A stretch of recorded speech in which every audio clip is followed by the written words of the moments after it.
Merci beaucoup Thierry.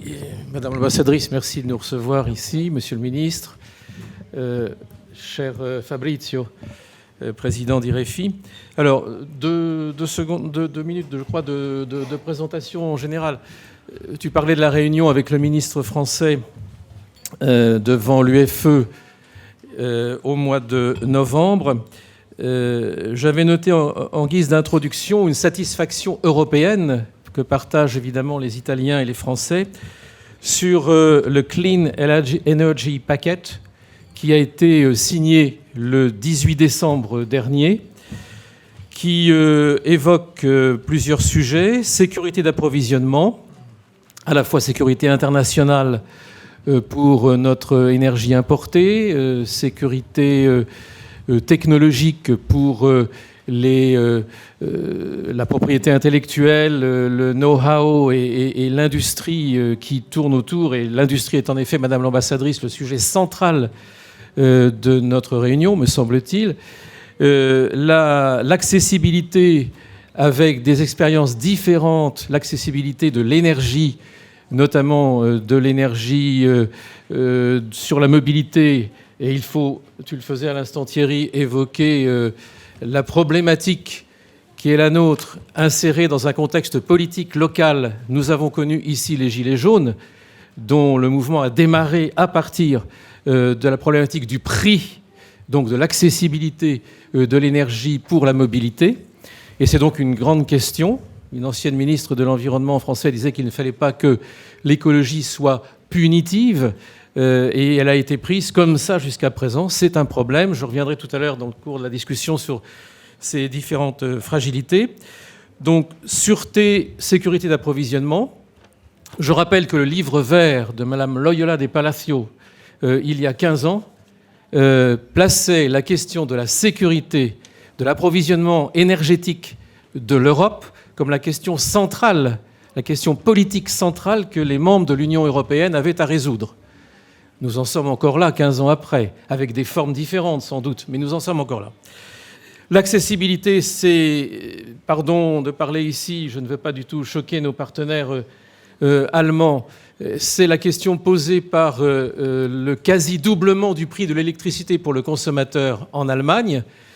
Et c'est donc pour nous, Italiens et Français, la possibilité, je l'espère, de choisir une voie différente de transition énergétique qui n'entraîne pas cette vision que je trouve politiquement difficile d'une perspective anti-carbone, énergie-climat positive, avec une conséquence dans la vie quotidienne très difficilement supportable par les citoyens, on l'a vu, je le rappelais. L'amélioration des fonctionnement du marché, qui me paraît être le troisième problème, le design du marché doit être revu.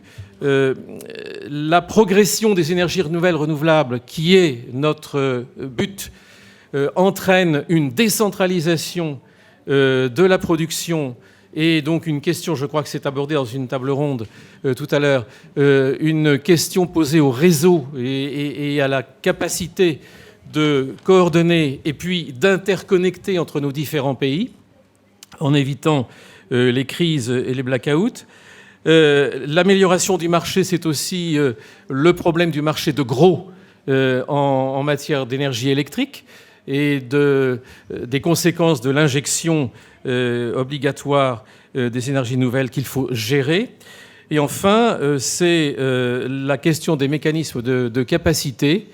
J'ajouterai d'ailleurs en conclusion, enfin sortir des atermoiements sur le prix du carbone dans notre pays, donc sur le prix du CO2 dans notre pays et dans les autres pays européens. Une expérience extrême positive de prix du carbone à 120 euros la tonne de CO2, c'est la Suède. Et puis l'échec du système européen ETS, avec un prix du carbone définitivement extrêmement bas qui ne permet pas de réguler. Toutes ces questions sont posées et la dernière, sans doute la plus importante pour l'industrie, c'est la question de la capacité de traduire la recherche-développement et les avancées de recherche-développement. Le ministre parlait tout à l'heure de l'hydrogène. Madame l'ambassadrice, vous avez évoqué également l'hydrogénation des gaz carbonés demande encore beaucoup de recherche et de recherche destinée à abaisser le coût du procédé, des procédés. Et la recherche-développement, c'est aussi, et là, conclusion des conclusions, c'est la question de la sûreté géostratégique.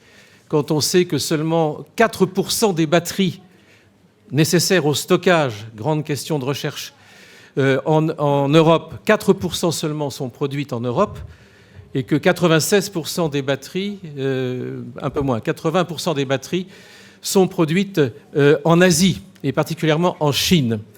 Et la maîtrise du marché des intrants, des composants techniques par la Chine, de ce qui constitue les batteries aujourd'hui, essentielles dans le stockage des énergies intermittentes, essentielles dans la mobilité électrique, nous pose des questions industrielles. Et la traduction R&D dans la production est donc un problème central.